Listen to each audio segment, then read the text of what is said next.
progressing, alhamdulillah. Oh, mashallah. Perfect.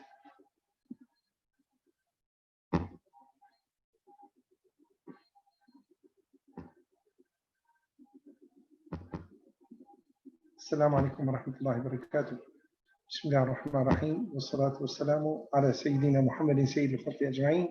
Allahumma rabbana fil lana dhunubana warhamna wahdina wahdi bina wa'afina ya rabbana وزدنا علما يا رحمن يا رحيم اللهم يا ربنا بارك لنا اللهم فيما أعطيتنا وارحمنا وأنت الرحمن وأنت الرحيم. Inshallah, today we'll continue with Surah Al-A'raf and with the ayah number 130, inshallah. The ayah 130, Surah Al-A'raf. We go back a little bit, a couple of ayah before, as I kind of mentioned to you, and to put us in the full picture of what's the meaning of these ayat. Allah subhanahu wa ta'ala is talking about in the story of Musa alayhi salam and his confrontation with, in two fronts. One front is with Fir'aun and his mala and his people. And the other front is with his own people, Bani Israel, the Israelite. So subhanAllah, you find that he's fighting on both fronts. And for him to lead his ummah to a better place, and for him to correct their path, and for them to be in a better situation as to better work, a better sabr, and on, as well as he's fighting the nemesis, the enemy of Allah subhanahu wa ta'ala, and his nemesis is the Fir'aun and his mala. And see the conclusion. So when and this the ayah 127, قال الملأ من قوم فرعون أتذر موسى, would you leave Musa and his people, do you see the flood for them to commit mischief, to ruin earth and the way it is, ويذرك, and he would leave you, and your alihah and your gods, your deities. He says قال سنقتل أبناءهم, we will kill their children and we will allow their women to be our servants, we will allow them to be alive.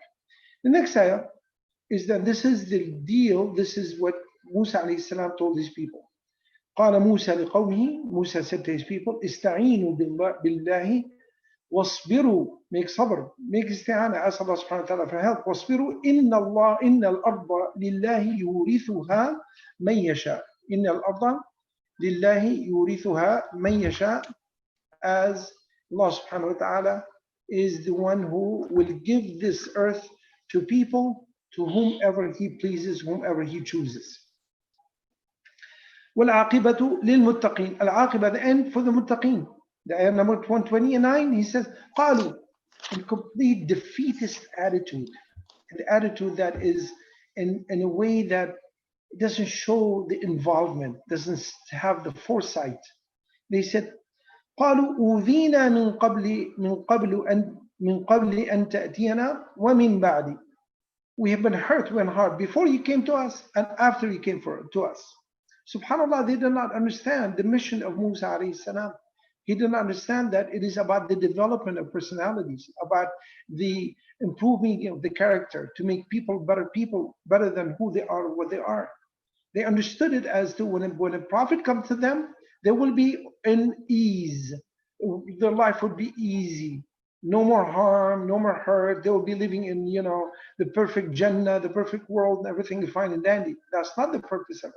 Remember Rasulullah sallallahu alaihi wasallam, when he was sent to the people of Quraysh, the believers, they're the ones who got tortured. They're the ones who were exposed to the severe torment.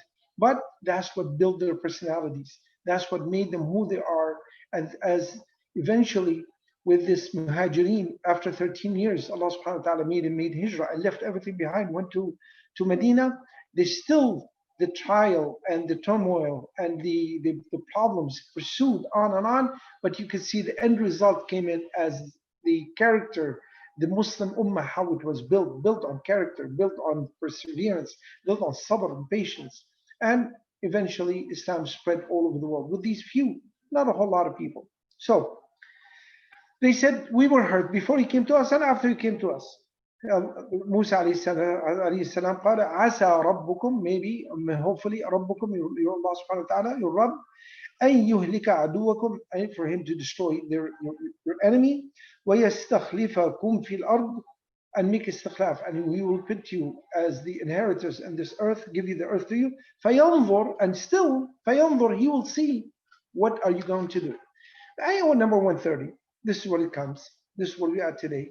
ولقد أخذنا آل فرعون بالسنين ونقص من الثمرات لعلهم يتذكرون. The next two ayah here is this specific ayah. Let me be clear about this. We have taken Al Fir'aun, the people of Fir'aun, and obviously Fir'aun is one of them. We have taken the people of Fir'aun بالسنين ونقص من الثمرات. Sinin is drought and dryness and the lack of water and rain. ونقص من الثمرات, and reduction in fruit, the reduction of fruit. لعلهم يذكرون, maybe, hopefully they will remember.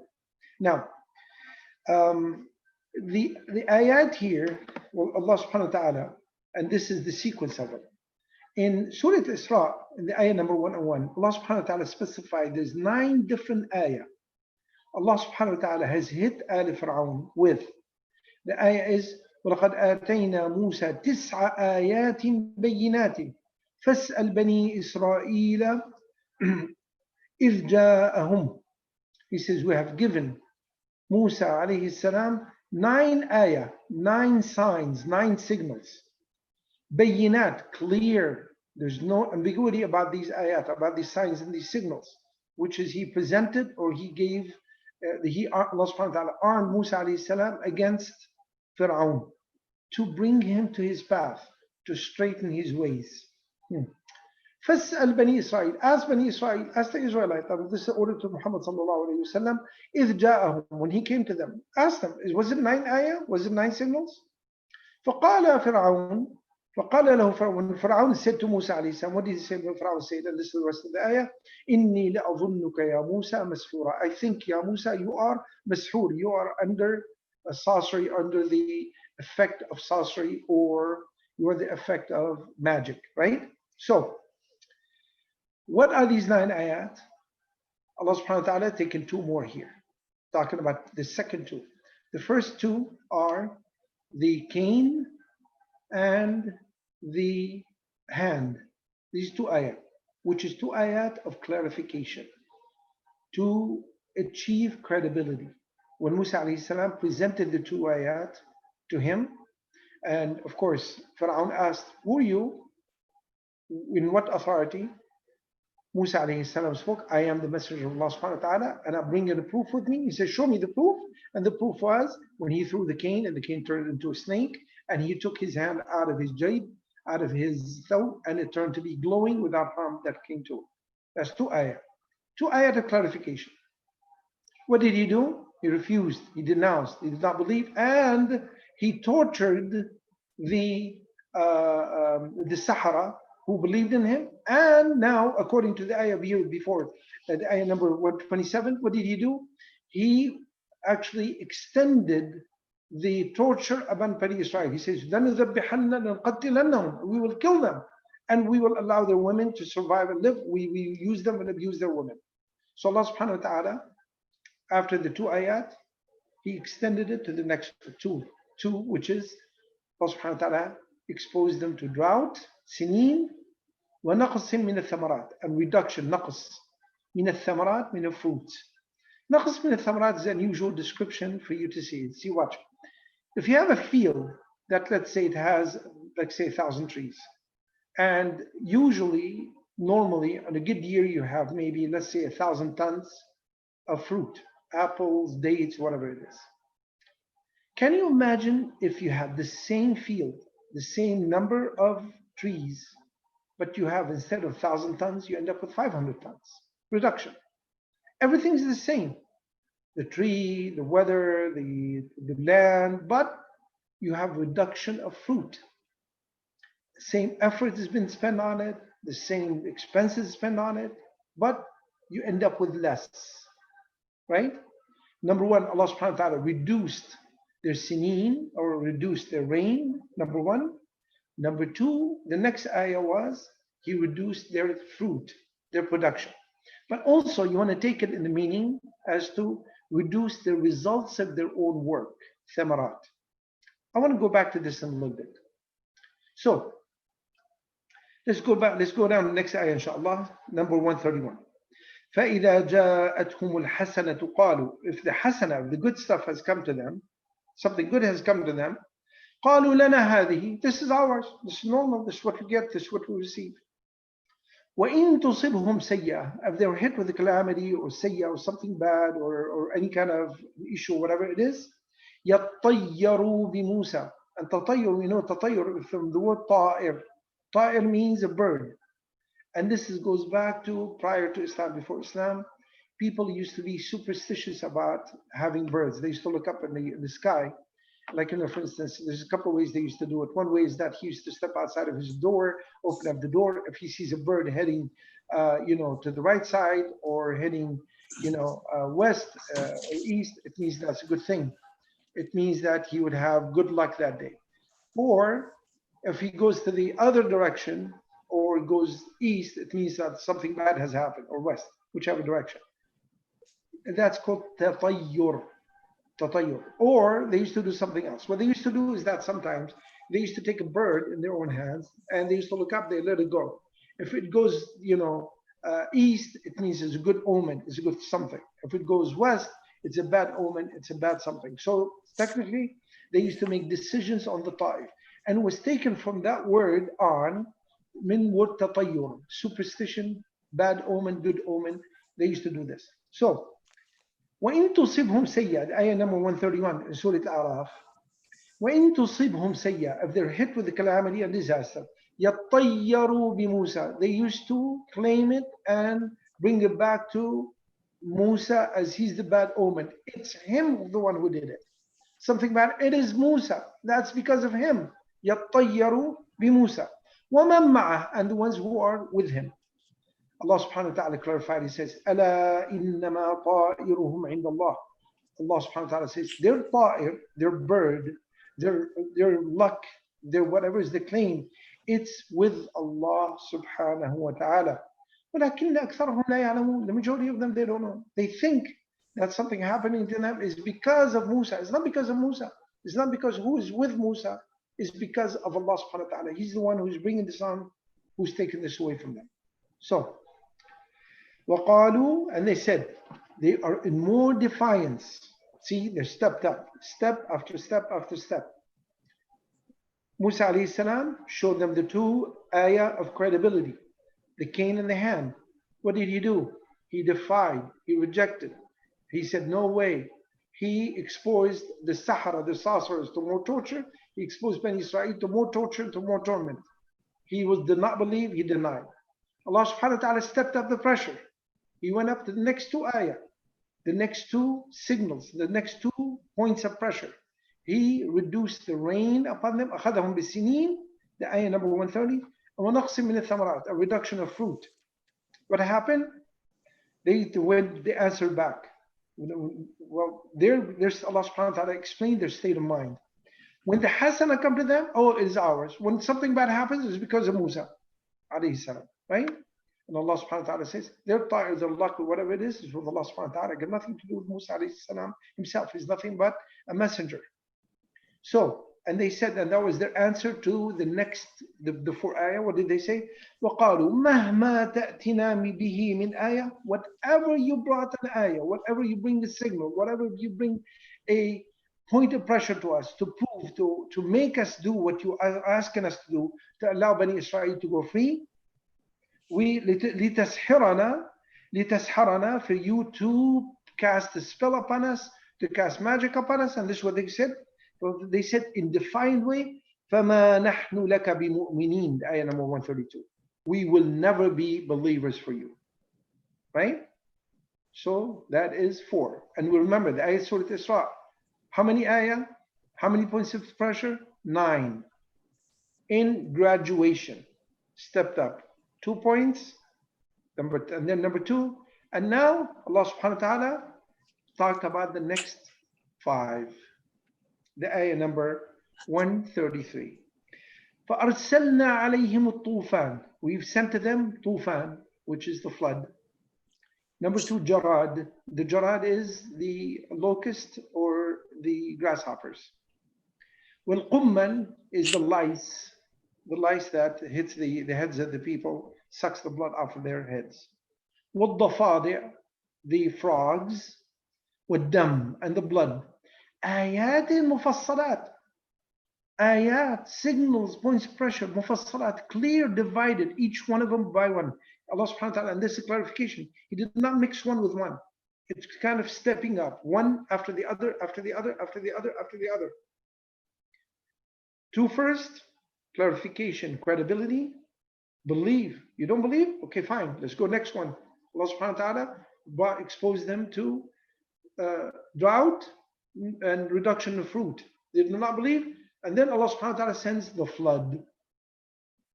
And you notice the first two are together, the second two are together. And this is what the ayah implies. This says, ayah number 130, وَلَقَدْ أَخَذْنَا آلَ فِرْعَوْنَ بِالسِّنِينَ وَنَقْصٍ مِنَ الثَّمَرَاتِ. We have reduced, the water, the amount of rain or drought, we expose them to drought, and we reduce their fruit. But the next five are separated, one by mufassalat. So, فَاسْتَكْبَرُوا. What was their answer? فَاسْتَكْبَرُوا, means istikbar. They were arrogant, they refused, they did not believe. وَكَانُوا قَوْمًا مُجْرِمِينَ. They were criminals, they have ijram. They took something that's not theirs. They stepped beyond their boundaries. So what are these five ayat and what we understand from them? Now, I want to talk about this in three different perspectives. Perspective number one is that what we know of them, as we know from the tafsir. The tafsir is simply flood and locust. Locust, obviously, the flood is to flood their property. And to Jarad, the locust, it actually ate up all their agricultural products. They left with nothing to eat. Well, Qummal, Allah subhanahu wa ta'ala exposed them to lice that kind of sucks their blood off their heads and their bodies, and they end up with all kinds of pains, body pain. Well, Qummal, al-Qummal is, that is the Qummal, I'm sorry. And the Dafadi' is the frogs. Allah subhanahu wa ta'ala sent a huge amount of frogs that kind of, it was all over their property everywhere. With dam, and the blood. And the dam is that Allah subhanahu wa ta'ala, they were stepping into blood left and right. That's one way that the tafsir ibn Kathir talks about it. And this is what, they've been exposed to.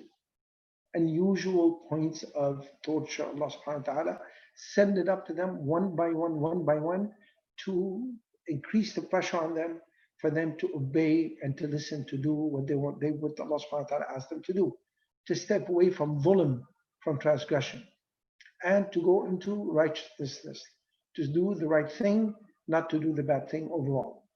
Okay, that's one way to explain it. The other way to explain it, obviously, is what you see today from the movies and different things on YouTube here and there, whatever, is that it's actually there was locust and there is a flood and there is blood and there's blood in the Nile that spread, and the frogs step from the Nile everywhere and on like that. That's a beautiful meaning. Look what Allah subhanahu wa ta'ala has done to them. But maybe there is more meaning to this than that. Let me discuss this a little bit further. And by the way, there's no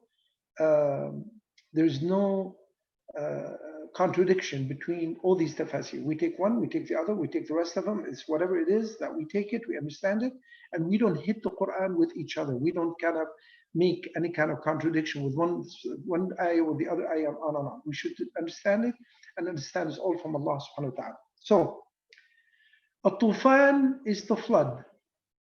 To flood what? To flood them with things. What is the flood generally? Is when the water comes and floods things or places or spaces. It's not supposed to have water in it.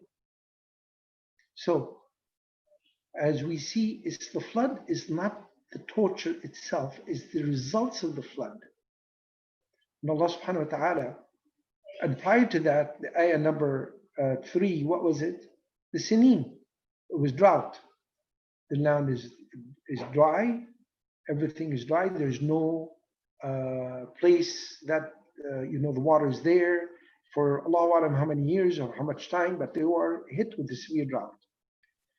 The flood means that when Allah subhanahu wa ta'ala sent the water on them, in this definition, as to flood their places or to flood them as type of flood, period.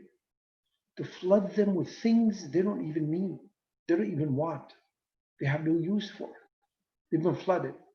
We talk about somebody who was flooded, like in a warehouse, flooded with products, flooded. And a call center was flooded with calls, was not able to handle. Flooded with, you say, for instance, a zoo was flooded with visitors. So Allah subhanahu wa ta'ala gave them, He took away from them the sinin. Sinin is specific. It's actually less water. But the flood here, tufan, He said tufan, flood. Flood of what? Why do we think that is only flood of water? Why don't we think Allah subhanahu wa ta'ala flooded them with everything that they don't need in the wrong places? Sometimes He flooded them with food. The Goodwill store was flooded with products. They did not know what to do with it. They are actually piled up outside. Look what happened to them. A flood, as a flood period. Look at the torture. The second one, al-jarad. Al-jarad, if you know the word jarad, comes in from the word jarrad. Jarrad is to strip or take things away. And from we say the jarad. Jarad, it comes in as the locust.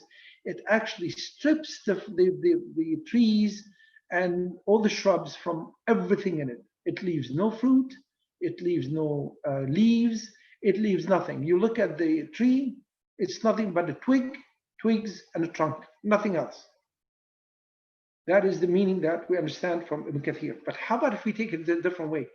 From jarad is, it actually, from strips, it stripped them from everything. At one point, flooded them with everything they don't need. The ayah number 5. The ayah number 6, Allah subhanahu wa ta'ala stripped them away from everything. They end up with nothing. All of a sudden, jarradahum min kulli shay. He took away jarad. He stripped them from not just fruit. He stripped them from everything across the board. All of a sudden, they ended up with nothing. Clothing, food, fruits on the trees, leaves on the trees, stripped them from, everything's been stripped away. All their physical components of their life has been stripped away from them. The ayah number 6, وَالْقُمَّنْ. I'm sorry, here we're talking about 4, 5, 6. This one is number 7, qumman, lice. Now, lice is very torturous, as we take it literally as lice. How about if we understand of lice? What does it come from?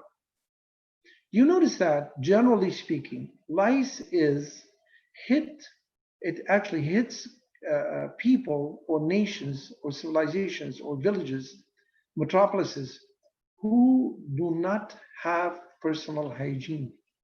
You notice that? If people don't wash, people don't clean themselves.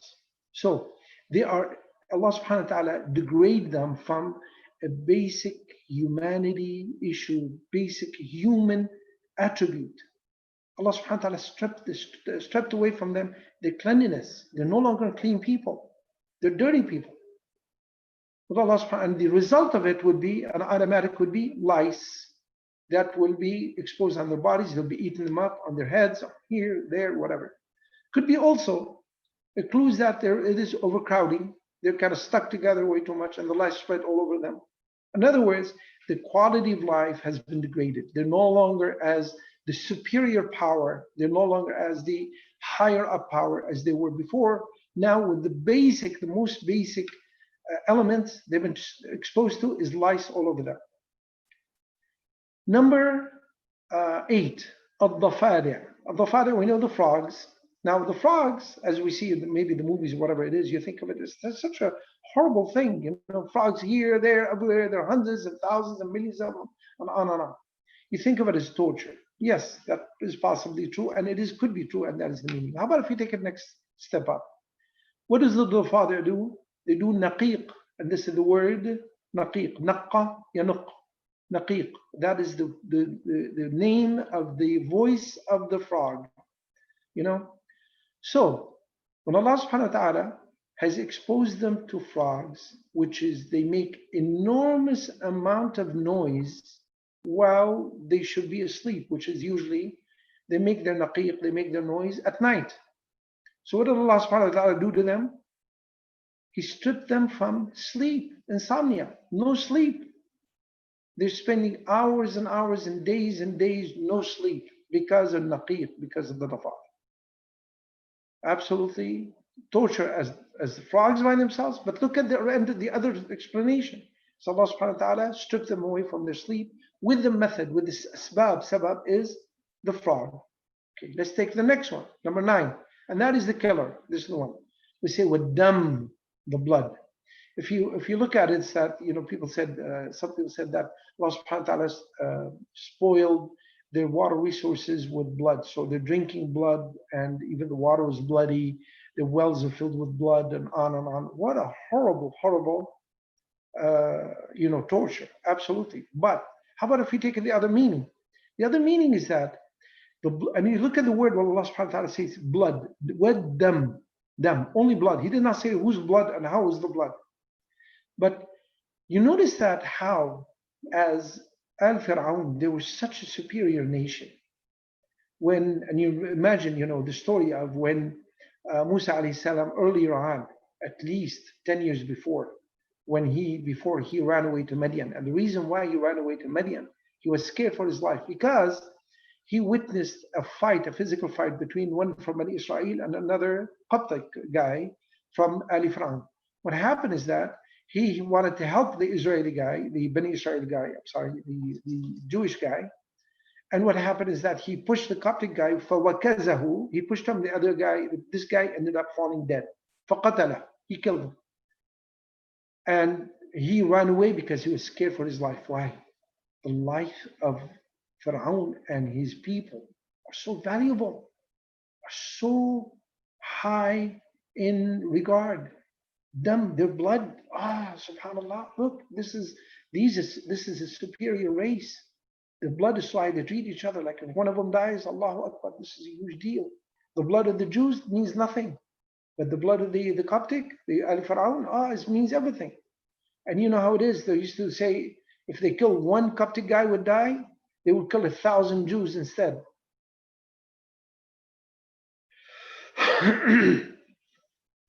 And subhanallah, you notice and this is something that Fir'aun used to do.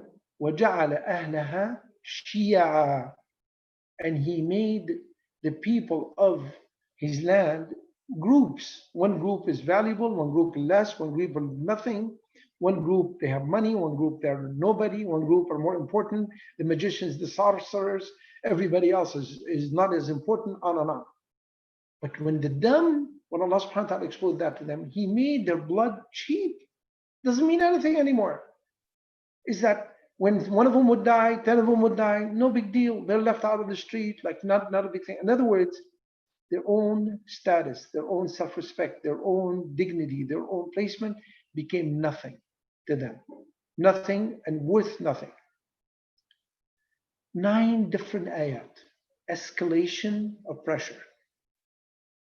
Whichever way you want to understand it. And the first way of Ibn Kathir is actually an actual, the first 4 are clear. There's no dispute about them, right? The cane and the hand. Clarification of gaining credibility. Ayat signals for him to believe willingly. He refused. Allah subhanahu wa ta'ala stepped up the pressure. With sineen wa naqsim min al-thamarat. Reduction of fruit. And I want to go back to this word here. Naqsim min al-thamarat. Reduction of fruit. Why do we think of fruit as just fruit? Why do we think of fruit as apples? We think of thamarat, like bananas, a fruit, or grain or wheat or rice. Why do we think is that whatever work is that they work on, they would be less productive? Like we say, fruitless job, fruitless effort has no fruit. In Arabic, it's the same way. Taste the fruit of dhuq thamarata amalik. Taste the fruit of your work. As to is that we borrow the meaning into this way. So Allah subhanahu wa ta'ala could be, Allahu alam, 3 of those are definitely clear, which is the Cain, the hand, and the drought, clear. No ambiguity about them. The fourth one could be understood as to reduction of fruit or reduction of work and results of what they're doing could be taken either way. And the other five ayat could be taken either way, and the big meaning or the smaller meaning, regardless. Let me ask you this. You notice a couple of notes about this. Number one is that you notice that all the other nations, how Allah subhanahu wa ta'ala took them by surprise, the sayha, how Allah subhanahu wa ta'ala, and Lut, Allah subhanahu wa ta'ala took him, told Lut and his family, take off, don't look back. And the torture came in at Fajr time and morning time. It took them with complete shock and surprise, took them over. People of Ad, the people of Thamud, the people of Midian, surprise. Here is different. Here, Allah subhanahu wa ta'ala exposed them to more pressure, more and more torture, until Allah subhanahu wa ta'ala got them to do what they were supposed to do. You notice that? That's number one. The eventuality is the same. Al-Fir'aun died. They were killed with flood under the sea. And the people of Ad, the people of Thamud, the people of Midian, the people of Nuh, everybody died eventually, right? The evildoers, the mischievers, they're all dead. But you notice how Allah subhanahu wa ta'ala exposed Fir'aun and his mala to more and more pressure, gradual escalating pressure to take stuff away from them, to expose them to more torture, for them to do what they're supposed to do. There's a lesson in this. What did Fir'aun do? Fir'aun he committed dhulm, transgression. He did something bad in the surrounding areas. Allah subhanahu wa ta'ala made an example out of it. Allah subhanahu wa ta'ala is telling to the transgressors all the time and any time, from his days all the way until the end of time. If you torture people, if you commit mischief in land, if you take the rights of other people, if you divide your nation or other people into groups, you're there, you're here, you're poor, you're rich, you're a sorcerer and you're a servant, you're a slave and you're a master, you divide them. And for him to make ista'la, takabbur, act with arrogance and spread arrogance within his community like this, the people of Fir'aun and his mala and his people, watch out for these ayat. Watch out for these 9 different signals and pressures, point of the escalating. People will eventually go back, or they will end up exactly like the people of Fir'aun. They will be dead. They will be destroyed. But with the rahmah of Allah subhanahu wa ta'ala, He will expose them to these points of pressure. 2 points of clarification to understand. Warning. Look at the will of Allah subhanahu wa ta'ala. Look at the greatness of Allah subhanahu wa ta'ala. Look what Allah subhanahu wa ta'ala capable of doing. That's number 2. Number 2, the next one is look at the environment. Allah subhanahu wa ta'ala would hit them with drought. And drought effective to dissuade people, to bring them to the worship of Allah subhanahu wa ta'ala, to become softer towards deen, towards Islam, to not to have as much arrogance. And وَنَقْصٍ مِنَ الثَّمَرَاتِ. They would be working and produce no fruit or less fruit. No fruit at all, less fruit. And then Allah subhanahu wa ta'ala will do the other steps. Allah subhanahu wa ta'ala what will do to them? He will flood them with things they don't need. Sometimes that's type of torture. Allah subhanahu wa ta'ala will flood them with rain, just simple rain. Allah subhanahu wa ta'ala sometimes flood them with food they don't know what to do with. We could possibly have too much milk, we'll throw it out of the street. We don't know what to do with it. It becomes a problem for us. Too much oil, we don't know, we cannot consume. It's floating outside in the ocean. We don't know what to do with it anymore. Flooding. It's too much of trees. Trees are growing here and there. Too much of shrubs and greenery is growing that we need to use Roundup and on and off for us to destroy it and kill it. It's too much. Too much rodents that we cannot handle. Too much of something. It becomes such a torturous and bothersome thing to us that becomes form a problem for us. Does that ring a bell? How about the next one? Well, Jarad, Allah subhanahu wa ta'ala strips something away from us. All of a sudden we're stripped away from, personal possessions. We're stripped from, sometimes the trees are gone, the property's gone, stripped from things on and on with whatever it is. We used to have it, now we no longer have it. Takes it taken away from us. Rings a bell? How about al-qummal? How about we actually lose the most basic elements of or attributes of humanity, the good decent human? We are not even clean. We don't even care. We do crazy things. Allah subhanahu wa ta'ala was expose us to this kind of torture because of our dhulm, because of our transgression. Allah subhanahu wa ta'ala will expose us to the lack of cleanliness and on and on and on. That will have lice and animals and insects that attack us. Attack of mosquitoes. Can you imagine? You have a beautiful, beautiful backyard. You cannot use it. Too much mosquitoes. You have a beautiful, parks for you to go to. You cannot even go there. Too much insects, too much rodents, too many of this, too much of that. Strip away from us and expose us to things. Number, what the father? The father is obviously insomnia. We lose sleep. Subhanallah, one of the biggest industry in the world today, especially in some of the countries, what we call today the advanced countries, is the selling of products to make people go to sleep. Just go to sleep. And you've seen somebody who broke the record as he was up for 49 days. He actually hired a surgeon, hired a doctor for him just to put him to sleep. He cannot sleep anymore. Why? Look at the rahmah, the mercy of Allah subhanahu wa ta'ala, where just a point of sleep, we can't even go to sleep anymore. And the last one is when our blood becomes cheap, it doesn't mean anything anymore.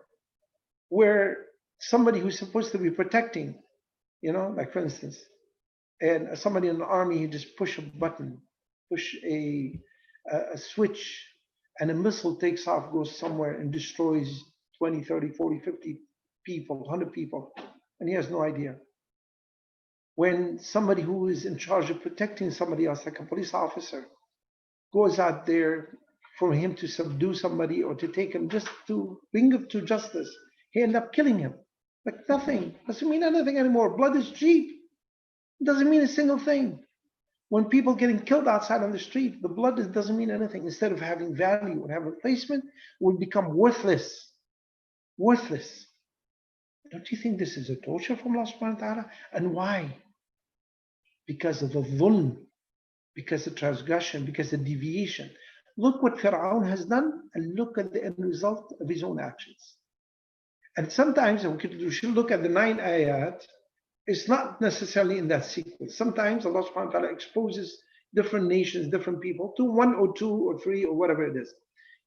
As Allah subhanahu wa ta'ala with his wisdom included the whole 9 ayat to Fir'aun and his mala and his establishment, exposed them to all of those. And of course, Fir'aun and his mala committed all the atrocities of all different kinds. So some nations will commit, or some governments, some whatever establishments, they will commit some of the transgressions and they will be exposed to some of the tortures. But the big example is Allah subhanahu wa ta'ala gave us as the lump sum, Fir'aun, and he did it all, and Fir'aun received it all in that sense. There is a signal in these ayat, brothers. There's a signal, there's a sign. And Allah subhanahu wa ta'ala called them, and in one ayah it says, ayatun mufassalat. Ayat mufassalat, separated together. And Allah subhanahu wa ta'ala, in Surah Isra, described in ayah number 102, he says, قال فقد علمت ما أنزل هؤلاء إلا رب السماوات والأرض بصائر. And you have known, Musa alayhi salam said, you have known, Ya Fir'aun. Allah subhanahu wa ta'ala did not reveal these 9 ayat, the ayah number 102, except Rabbul Alameen. Rabbul Alameen, Samawat wal Ard, Rabb of everything, the heaven and earth. Basair, Basair from Basira, for people to realize, to see, to understand, to bring back, to correct the path. And then he would completed the rest of the ayah. He says, وَإِنِّي لَأَظُنُّكَ يَا فِرْعَوْنُ مَثْبُورًا. And I think, Ya Fir'aun, you will be destroyed. You will be in a state of thubur, or a state of dead. You will be dead, you will be destroyed. You can imagine, you understand, we understand kind of surah in general, Allah subhanahu wa ta'ala outlined the end result or the end game for the transgressors. What's going to happen to them? Allah subhanahu wa ta'ala has made it basair, made it things for us to see. And you notice that in Surah Isra, it's clear that it is actually basair for nas, for people, for them to understand and to see it as a way not to step in this big puddle of issues and problems that the transgressors would do. And eventually they will be exposed to this kind of torture. But if they don't respond, if they don't go back to the straight path, they will be removed, they will be tortured, they will be actually not only tortured, they will be removed completely off the face of this earth. In this earth, Allah subhanahu wa ta'ala does not allow the transgression, does not allow dhulm to be committed on large scale, on collective scale. That's not allowed, would never be allowed to happen. Allah subhanahu wa ta'ala gave us an example, would expose these people to torture fairly. He will torture them, would strip things away from them on in a gradual way. And if they don't, eventually they will be meeting the fate of Fir'aun, and they will be held accountable the day of judgment. وَلَمَّا وَقَعَ عَلَيْهُمُ الرِّجْزِ, the ayah number 134, when the rijz, this rijz, fell upon them. I want to go back to the word rijz. Fell upon them. قَالُوا يَا مُوسَى, Musa, they said, Ya Musa, إِدْعُ لَنَا رَبَّكَ, make dua to your Rabb. Subhanallah. When the rijz fell upon them, and this is the rijz here, what has fell upon them. And again, I want to remind you of the word rijz, brothers. Rijz means, and the original word means that it is type of disease, type of sickness that the Bedouins did not know what it was, but used to infect or to affect the back of the camel. And of course, you know, the camel, there's no way for him to reach to his back to scratch or to look whatever. But this way they used to walk in a weird, unusual way, not with the normal how the camel would walk. So the Bedouin would look at that camel, would look at him and say, that camel has ridges, has something weird has hit him. We don't know what it is, but it affects his normal walk, his normal duty, normal job. He walks in a funny way, unusual way on the face of this earth. So the ridges, when it hits, like let's say, and this is what Allah subhanahu wa ta'ala mentions, rijzun min amali shaitan, ridges from the work of shaitan. The shaitan, his work, when it inflict people, it makes them act either differently than the way they should be acting. Normally, somebody who's good, worship Allah subhanahu wa ta'ala, do good deeds, good to others, never hurt anybody. But when this ridges hits him, he acts differently. He acts weird. He starts hurting people. He starts harming people. He wants to kill, drink, commit, zina, on and on and on. So he went and ridges. Another word of ridges is rijzun min adhabin azim. Ridges from torture. The day of judgment. What is the place of man where we should be? We should be in Jannah, enjoying our fruit of what we've done here on the face of this earth, enjoying the rahmah of Allah subhanahu wa ta'ala. But when somebody acts not in a good way here on the face of this earth, he will be inflicted with something, puts him in a different place, ridges, than he was supposed to be. He's supposed to be at. He will be tortured. He will be not enjoying Jannah. He will be, tasting and experiencing the torment of hellfire. That's ridges. So Allah subhanahu wa ta'ala says, وَلَمَّا وَقَعَ عَلَيْهِمُ الرِّجْزِ, when the ridges fell upon them, and Allah subhanahu wa ta'ala, what is the ridges here? Is these ayat, these 5, and the 2 before are the 7. When it fell upon them, what has happened to them? It made them act differently, or it should make a normal person act differently than the normal way. He will be inflicted with this kind of pain and torture and agony and displacement and on, whatever it is, that type of torture. قالوا يا موسى, what did they say? قالوا يا موسى ادع لنا ربك بما عهد عندك لئن كشفت عنا الرجز لنؤمنن لك ولنرسلن معك بني إسرائيل. What did they say to him? قالوا يا موسى, make dua to your Rabb. Make dua for us to your Rabb. لنا ربك بما عهد عندك, with whatever his oath has entrusted in you, or trust he has placed in you. لئن كشفت, if you did, لئن كشفت, if you did remove كشفت, remove كشف, عَنَّ الرِّجْزِ, if you remove that rijz from away from us, لَنُؤْمِنُنَّ بِكَ, we will believe in you. لَنُؤْمِنَنَّ بِكَ, we will believe in you. وَلَنُرْسِلَنَّ مَعَكَ بَنِي إِسْرَائِيل, and we will send Bani Israel with you.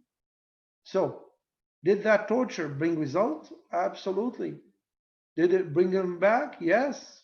But at least when? At least as words, at least as a promise. They knew that they cannot keep up. There's no way for them.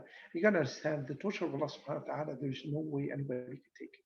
No, and no nation could possibly absorb it. No nation could possibly withstand it.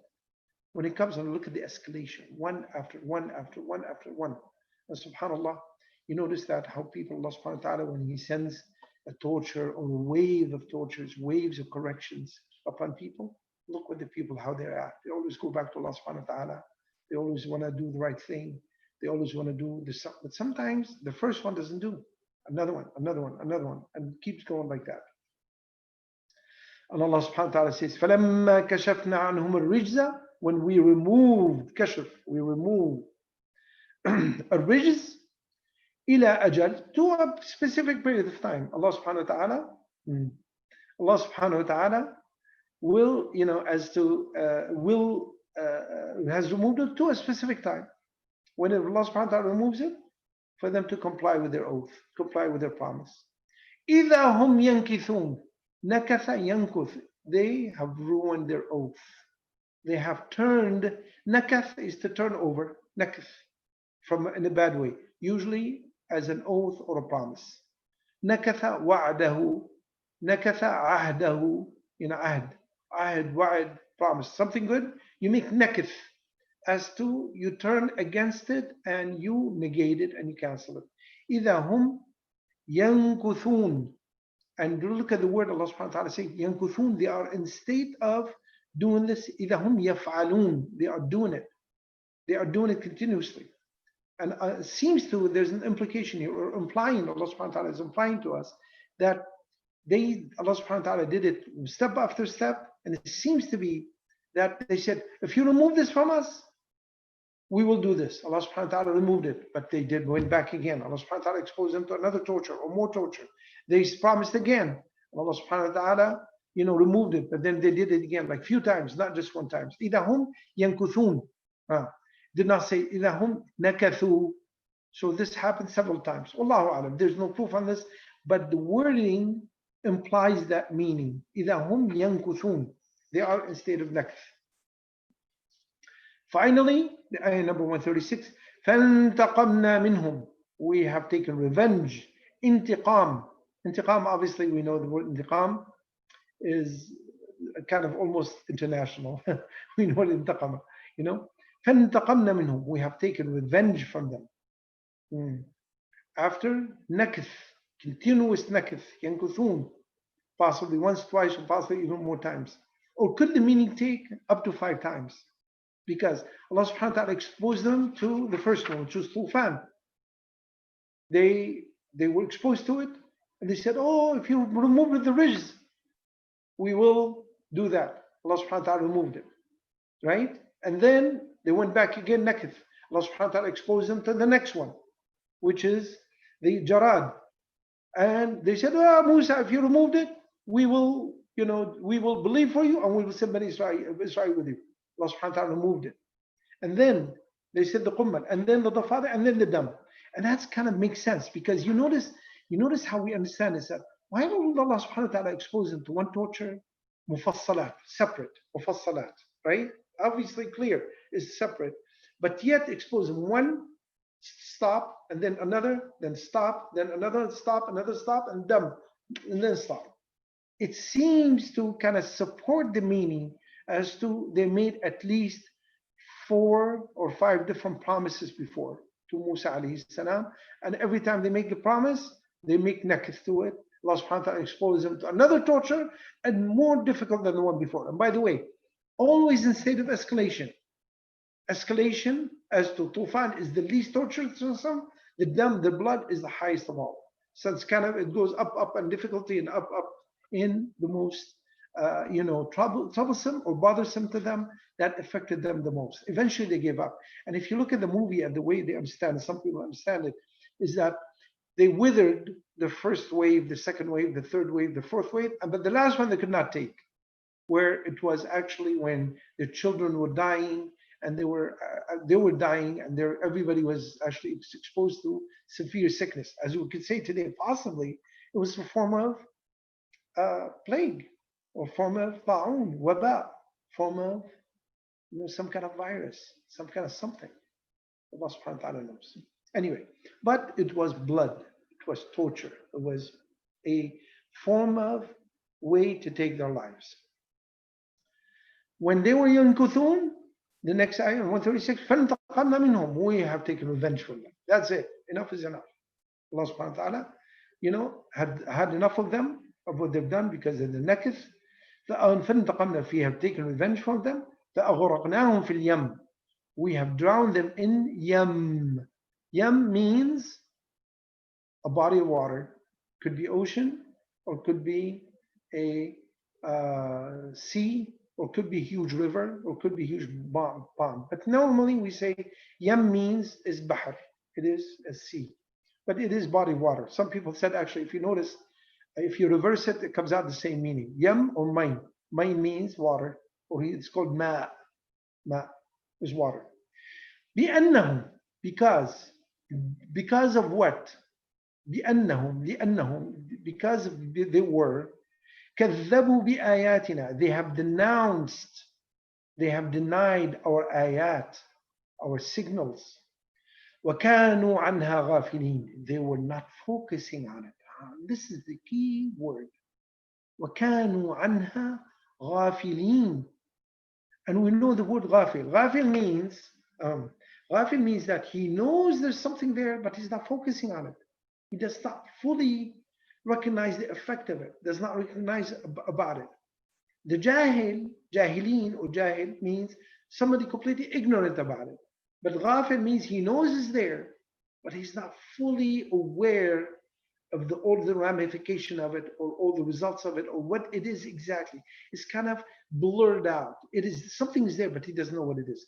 And that's why Allah subhanahu wa ta'ala described Rasulullah sallallahu alayhi wa sallam in Surah Yusuf. وَإِن كُنْتَ مِن قَبْلِهِ, and you were before it, before the Quran, لَمِنَ الْغَافِلِينَ, you were from a state of ghafla, you were state of not focusing. And today in Arabic language, in slang, we use word ghafal, means to take a short nap, but he's not asleep, fully asleep, and he's not fully awake. It's kind of dozed off for a second or two. So he's aware of his surroundings, but he's not fully focusing on what's going on around him.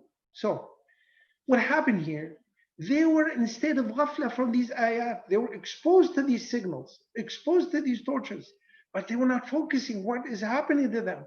What's the purpose of it? What's going on with them? Kind of like what we see today, most of the nations today. We're so involved into talking about the virus, COVID-19, and what it's done to us and what's going on. But do we understand where it comes from? Do we understand what the purpose of it? We are in a state of ghafla, or the majority of us in ghafla. Do we understand when we have a form of calamity, like a flood, when we get flooded with things, what would that do to us? We're in a state of ghafla. We don't know. We're not focusing on what is the cause of it and what is the end result of it. When we have too much drought, or the drought is kind of extending for year after year after year, we still don't understand why is it happening. It's not understanding. We're not even looking for it. We're in a state of ghafla for the sources and the causes of it. And even when people are dying on the street today, we're trying to deal with this issue like a symptom from the outside, but we're not going deep to find out why.